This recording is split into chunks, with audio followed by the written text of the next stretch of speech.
Commander Jun, napakatagal mo nag-Kapgo. Napakatagal. Napakadami mong sakripisyo. And itong episode na to, dito natin bigyang pugay yung naging tulong mo. Hanggang ngayon, tumutulong ka pa rin. Pero para ma-appreciate na ating mga kababayan dito sa buong mundo na ito ang trabaho ng Kapgo. May masaya, may malungkot. Ayan, ikwento nga natin ang buhay Kapgo. Ganito kasi ang ako si former Kapgo Dionisio Cantomayor. Ito ang buhay ng Kapgo.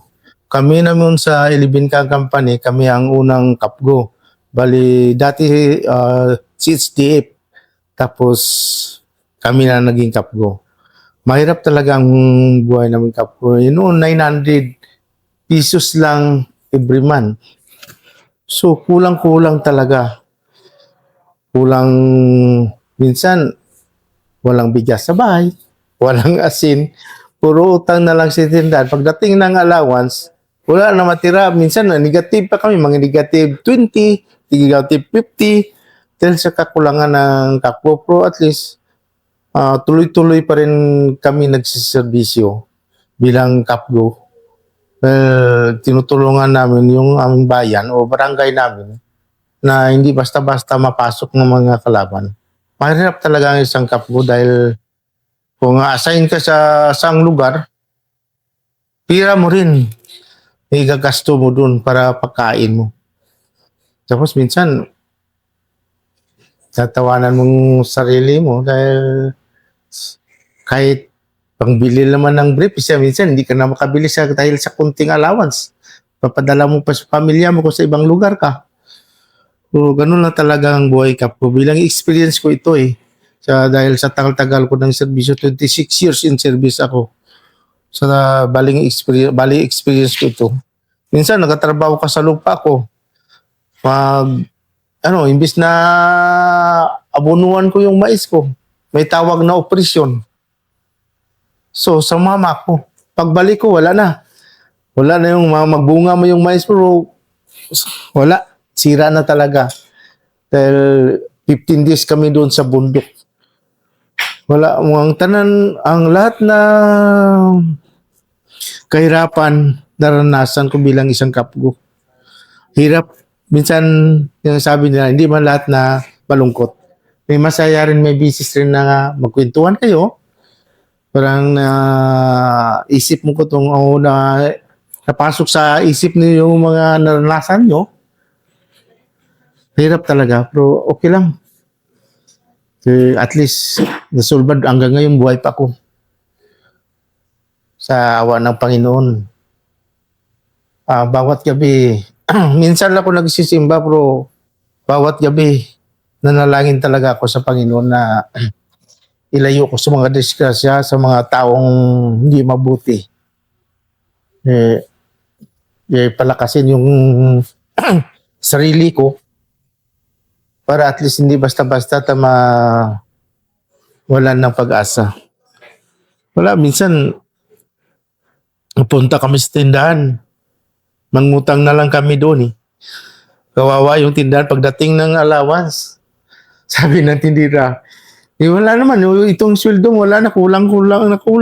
Talaga naman, minsan sabihin namin, utangin mo lang kami para makapadala kami sa pamilya namin kahit kunti lang. Ganun talaga ang buhay ng Kapgo, mahirap talaga. Halos lahat ng pagkain, ulam, dyan kinukuha. Wala na, kaya minsan hindi ka na makabili sa mga magarang gamit mo, o baro o pantalon. So, ang importante lang buhay pa tayo hanggang ngayon. Yan talaga ang buhay bilang isang Kapgo. Silang, paawa natin, baka sa huling araw, mawari tayo ng Panginoon. Mabigyan tayo ng maraming buhay, baka makapira pa tayo. Kasi, Commander Jun, di ba? Hindi talaga kalakihan yung natatanggap nyo, pero yung trabaho nyo, napakabigat. Gaano kabigat nga? Kasi alam ko yung feeling na ganyan, yung tuloy-tuloy na operation. Of course, meron din nakaka-relax din kayo, pero lalo na siguro yung sobrang trabaho kayo, sobrang busy kayo. Anong mga panahon yon?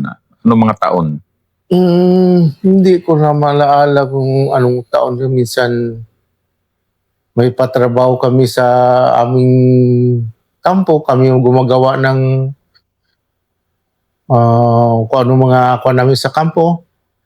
So minsan kapal mukha na lang ako maghingi sa mga politiko eh. At least makadagdag doon sa may kurinti namin, sir. Doon ko ako gahingi sa mga politiko, sir. Mga gawin naming yung mga imburnal na panggawa ng yung kunan namin ng tubig. Humingi ako ng sa mga politiko para makatulong na sa amin sa kampo. Kung ano man yung mga bagay iba niyan ng mga bawa, magkuha kami ng mga kawayan. Magpunta kami sa mga barangay captain.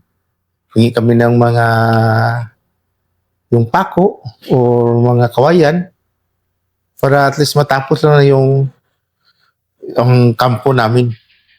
Igado talagang kawawa talaga kasi wala tayong magawa, ganun talaga ang buhay. Diyan lang na makaya namin. At least san masabi mo sa sarili mo ano kaya itong mararatnan ko na buhay kay may mga anak na ko, may pamilya na ko. Minsan inaaway kami na misis, sabi ni misis, ano yung punta ng pera mo? Kaya nga matsagot ko sa misis ko, tingnan mo, bigas, utang. Lahat, lamas, utang. Pagdating pira, wala. Sa negative pa ko sa tindahan. Sige na lang, at least mabuhay tayo. Minsan, magawa kami ng parang. So, minsan, parang luko-luko na yung mga utak namin. Magsabi kami, hanap tayo doon sa may ilog banda. Baka may na gold yun makita natin para angatrong buhay natin. Yun ang ginagawa namin. Kung wala kaming ulam, yun, minsan sa awit pa na yung kapgo na yung hinahanap ng mga pagkain sa mga ilog.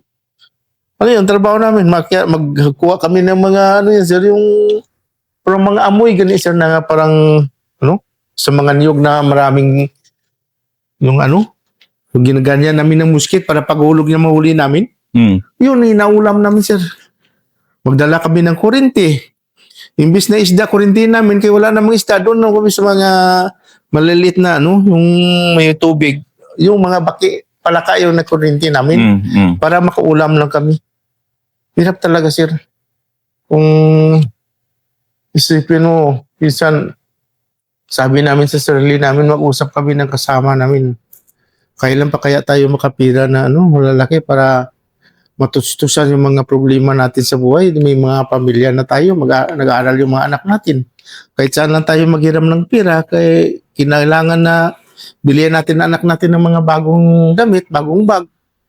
Yun sa kulang kasi yung natin yung allowance natin. Sige lang tayo. Mapili lang tayo palagi sa Panginoon. Baka sa ilang araw, bigyan na tayo ng karagdagang pira o dyan na makatulong sa atin. Diyan, kami, may mag-harvest pa kami ng palay para may bigas kami. Yun ang ginagawa namin minsan, sir. Mag-harvest kami para may makain tayo dito sa kampo. Kung ano yung mga punta kami doon sa mga maliblib na lugar, magiging kasi may-ari ng lupa na may kung kayo ng yung kawayan, yung tambo yun sa amin, sir. Tambo, ayun sa kawayan yun, sir. Yung labong. Labong. Kung ano man yun doon, pero gahingi kami ko, sabi ko, huwag tayong magkuha kung wala yung may-ari. Magpaalam tayo. Alam na yun sa natin, ulam natin. Magpaalam tayo. Hirap na may isa nangyari doon na parang muntik ko sinuntok yung kadri ko na korporal dahil narbis ng mangga na Muslim. Sabi niya, para daw hati-hatiin para sa pagkain tapos ininom na nila, pati kami na damay. Sinabihan ng Muslim na mga kapgo doon, mga kawatan. Parang naiba na yung sabi ko, wag na ganun. Kung ano nga bagay dyan, para sa grupo talaga. Na hindi na sarili lang ninyo, tapos madamay ang mga tao kung mga kasama natin na walang alam-alam. Kayong gumagawa ng hindi mabuti. Sa serbisyo tayo, sundalo tayo ng gobyerno. Kaya, dapat, Anong tama gawin natin? Kung anong utos ng pinakataas natin, sundin natin. Ganun lang, pasensya lang tayo. Ito lang ang naabot natin na kumbaga ang trabaho na nabigyan ng gobyerno sa atin, ito lang makaya natin. Wala tayong magawa. Lang naman hindi naman tayo na pangalan ng may gusto. Alangan naman sa pamilya natin noon, mahirap din. So, ganito lang, hanggang ganito lang tayo. But sabi ko, may panahon pa, magtrabaho tayo. Tanim-tanim tayo ng, nung sa tubak kami, sa Pagangan, inadala ko yung kalabaw ko, sir, mag-araro. Tanim ko ng red beans, ampalaya, halo-halo niya, sir. Imbis pagbalik ko, mag-uwi ko sa balay, pagbalik ko na, sunod na araw, may bunga na. Harbisin ko, taka ko lang namang bunga ito ng matanda. Punta ko sa trupa, galuto sila. Sabi niya, Mander, kain tayo. Paano ulam nyo? Nito, gulay. Pati tingin ko, red beans man pala yan. Oo, yung red beans mo. Sige, walang problema yan. Basta kainin lang nyo, huwag nyo ikamyo doon sa sigarilyo doon sa labas. Basta kainin lang nyo, huwag lang nyo pabili. So, masaya yung mga trupa ko. Sabi niya, hindi nagalit si Commander. Basta kainin lang nyo.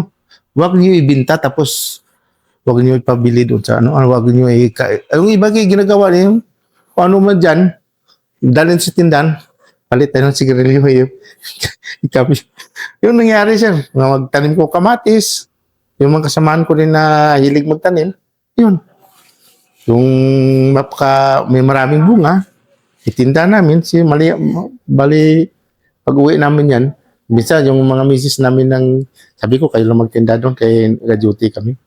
Pero okay rin, makakain din, masarap yung pamilya natin. Kabili ng isda, kung ano man dyan, mga bigas, kung mga lamas dyan. Prosigir lang tayo. Huwag tayong tamad-tamad na asal na tayo sa bilang kapgo. Kung yan lang asahan natin, wala tayong napupuna sa buhay natin. Tanim tayo. Kahit anong mga dyan, basta magamit natin, makain natin, o mapabili natin na may pira tayo matanggap. Yun ang in-advise ko sa kanila. Sabi ko, huwag lang tayong magnakaw. Kung yan talagang ayaw ko. Kahit mahirap lang ako, hindi ko ginagawa yan. Trabaho lang tayo na gusto.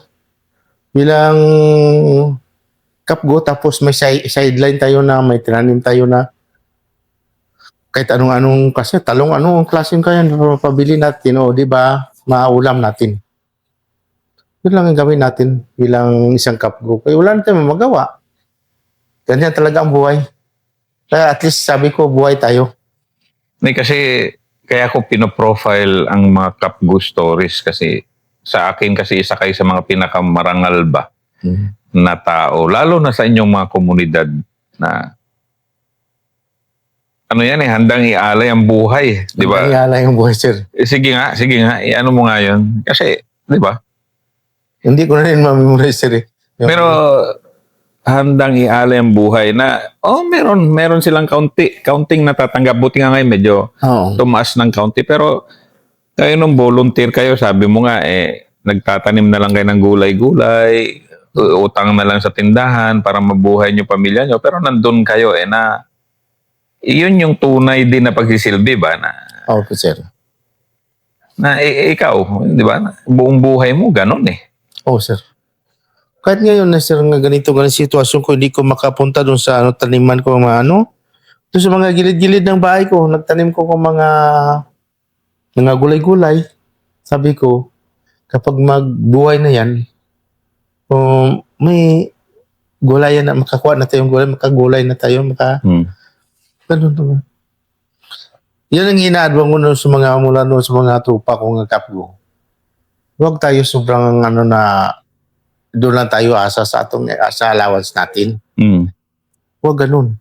Kung may bakante dyan na lupa ko, hiramin mo mas mga kapitbahay mo, sabihin mo na taniman ko para pang gulay-gulay lang.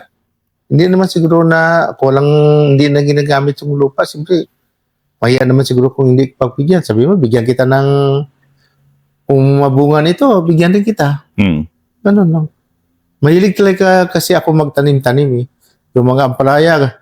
Yung kakapgo pa ko noon, sir, katanim ako ng mais. 7 bag. Kapag wala akong duty yan, Sabihin ko, saan yung area, sinong area yan? Sabihin ko, bigyan kita ng kung ilan yung sa'yo. Puro financing lahat yun, sir. Wala. Mm. Pagdating ng pabili na namin, Wala rin. sabi ni Miss, wala. Dito lahat sa financing. Pagdating ng pagbili, mura ng presyo. Sabi ni Miss, wala Dumaan lang yung pira sa lang kamay natin. Sige lang. At least, kahit kunti, may mamakain din tayo. Kanya talaga ang buhay, sabi ko. Minsan, yung sabi natin na, minsan masaya, o palaging lungkot. Sige lang, mahala na lang. Pinapabilib mo ako kasalukuyan sa mga kwento mo dahil ang hirap kayang humanap ng ganong katulad mo na, ito na, punta tayo sa pagiging commander mo, pagiging leader mo. Mas mabigat na naman ang responsibilidad, lalo na at hindi naman ganong, wala ka na mga hawak na pondo na pangtustos sa mga tao mo, pantulong sa tao mo, halos pareho lang naman kayo. Pero ikaw, leader pa rin nila. Opo, sir. May responsibilidad ka sa mga bagay-bagay pa rin, di ba? Opo, sir. Na hanggang ngayon, di ba? Commander nga ang tawag sa'yo eh.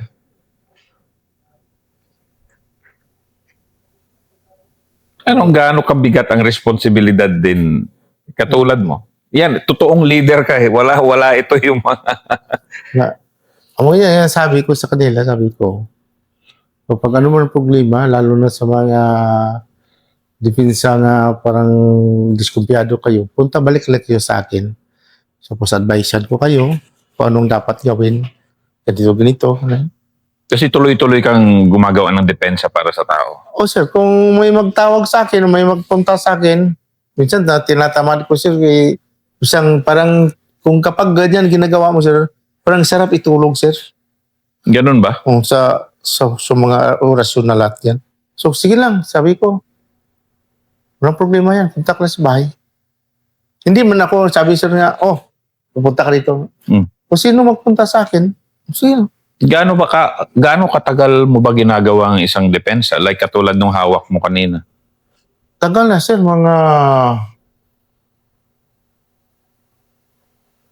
Yung kapgo pa ko noon, yung dali na ko matapos mag 2012. Yung nakakuan ako nitong, pero dati kong depensa ginabigay ng mga parinti ko na may tibay na depensa rin. Binigyan ko nila. So nakumpisa ako marami na dumating sa akin. Minsan makita ko sa mga gilid-gilid, minsan may magabigay sa akin. Siyempre yung sa amin mismo mga ninuno, ganun. Ano ba yun? Anong style ng mga ninuno nyo na nadatnan mo? Yung sa ninuno namin noon, ang istorya lang ni tatay, mismo mga auntie ko, yung magkapatid na siya, bawa kayo si lolo ko, grabe daw, abilidad grabe ang abilidad yun. Kahit tagain man siya, baril hindi talaga mamatay, sir. Lolo mo? Oo. So, ang depensa na sabi ni tatay, maliit pa daw siya, kuha ng sa ulo ni lolo. Dumating yung hook, balahak ba yun? Inimbitaran si lolo magpunta doon sa kabila. Kung maglaban doon si lolo, may 45 si lolo, may shotgun. Kung maglaban si lolo, lahat, sila tatay, pati si lola, patayin. So, hindi lumaban si tatay. Ang kasama ni tatay, yung asawa ng yung anak ni tatay na yung una na anak ni tatay, yung babae, yung asawa niya na lalaki, yun dinala ng hook sabay kay lolo. Pagdating dun sa medyo high ground na posisyon, pinaukay sila ng lupa. Yan ang sabi ni Lula sa akin. Pinaukay ng lupa. Tapos, yung asawa ng auntie ko, isang bala lang. Tumba, hulog doon sa butas. Si Lolo, kahit ilang bisis binaril, minsan hindi magputok. Kung maputok, hindi man kahit itak o kutsilyo, hindi mamatay. So last na to, sabi ni Lolo, para mapatay ako dito ko niyo tirahin ng kutsilyo. So pag tira ng kutsilyo ito, tumba si Lolo. Gilibing doon sa butas na yon. Kung hindi tinabunan, sir ba? So pag umaga, kung hindi bumalik yung mga hook na yun, nabuhay si Lolo. Kaya pagbalik ng hook, doon na si Lolo, gahanap na ng mga balat ng mga kahoy, niya, tapos nuluwa naman ako dito sa tama, sa niya, yung sugat niya. Nabutan sa hook, dumating mo yung mga hook. Rotoy, putol-putol ang mga niya dito, paa. Para hindi na makagawa ng mga yun, namatay. Tapos yung pinsan niya, tawag na si Lolo Berto, sabi pa ni Lola, yung mag-away sila, yung bangkaw ginagamit nun, sir. Ay, yung bangkaw? Yung yung may kahoy na mahaba, tapos doon sa dulo na yung matalim na ganun, no? Hmm. Yun ang ginagamit nila, tapos itak noon mag-away sila. Yung makatabi ito mga atip ng mga bahay. Magtalon-talon lang daw yan siya eh. Sabi nga Berda doon. Tapos yung isa rin, tinusok ng bangkaw. Ang nalaakad dito sa likod. Hmm. Sumigaw yung sa tatay ko. Pedro mas tatay ko. Pedro. So ilunggo pa nga version. Lapos bangkaw sa likod ko. Yung bangkaw doon, niya dito tinusok. Hmm. Dito sa likod na, yung dulo niya. Sabi na, ilain mo lang yan. Tapos, gamutan mo ng yung lana mo. Pag hila niya daw, hinamot na yung lana, sigaw naman na away, ganun. Grabe ito mga abilidad to. Tapos mga abularyo ito mga lulo ko noon, sir. Yung minsan, kami nga mga anak, yung mga pakita sa amin yung yung parang bato na parang hindi mo sir ba? Parang ibang posisyon sa ibang bato. Hmm. So ipakita mo yun namin sa mga bola, ay, hawakan mo yan, ganda yan. Ganun. Tapos mga parente ko noon ng mga side sa mga lulo ko noon, sabi niya ito, galing pa ito kay lulo mo. Ito hawakan mo ito.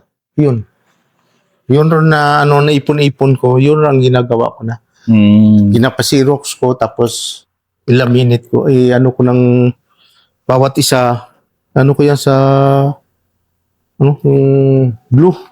Pupukin ko parang martilyo yung pupuk. Para nga maglakid siya nga, kahit anong mabasa ba siya, hindi siya mapupunit. Yun ang lagay ko sa... Yun yung mo. Ilang ganon yun? Yung sa dala mo, ilang kargada sa mo? isang kwan yun, dalawang piraso yun, sir. Dalawang puro back-to-back yung mga oras yun, sir. Pero ilang ganon yun? Kasi ilang pakete yung kanina? 16 ito, sir.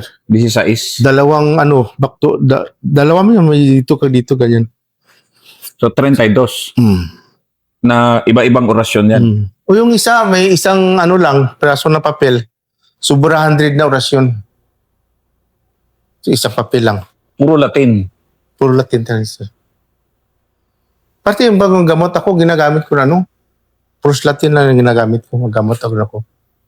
Yung pinakita mo kanina dyan sa leeg mo, yun rin dito sa sa gilid ko, ganun din sila. Ganon din yung pagkagawa, ganon yung style din. So, dito, ito, gipalamit ko ito. Parang dipinsa ko ito, sir, na bawa.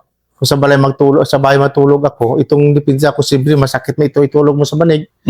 Yun, nilagay ko sa gilid ko lang, ito lang nasa suot ko. Wala kayo nung mga pula? Mayroon, sir. Hindi may isa ko sa bahay pula. Pero ito isa, hindi ito saan yung pitaka ko. Marami ito siya, binigay ko sa mga pinsan ko. Ito, sir. Kung sa gira, ito na, mo tapos lagay dito sa ulo, sir.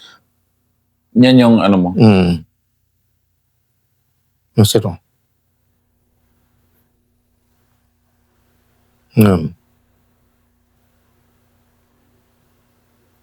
Tali mo sa ulo mo kung pupunta ka na sa gira. So yan, palagi yan ang suot mo? O kung magbakbakan, sir, suot ko na ito, sir.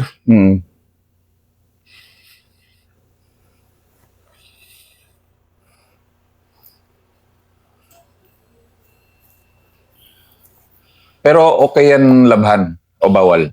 Bawal laban, sir. Oo nga. Alam ko yan. Bawal, sir.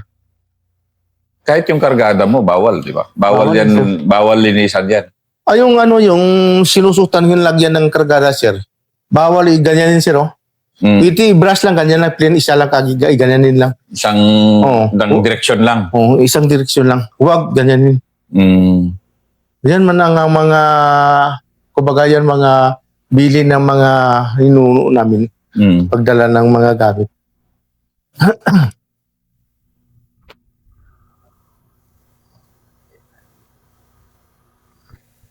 Ganun ba?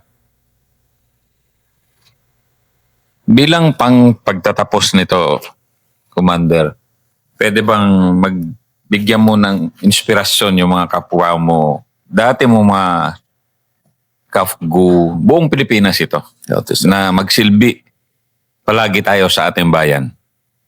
So, ito lang ang gagawin natin. Yung ma-advise ko lang sa kapwa kong KAFGU na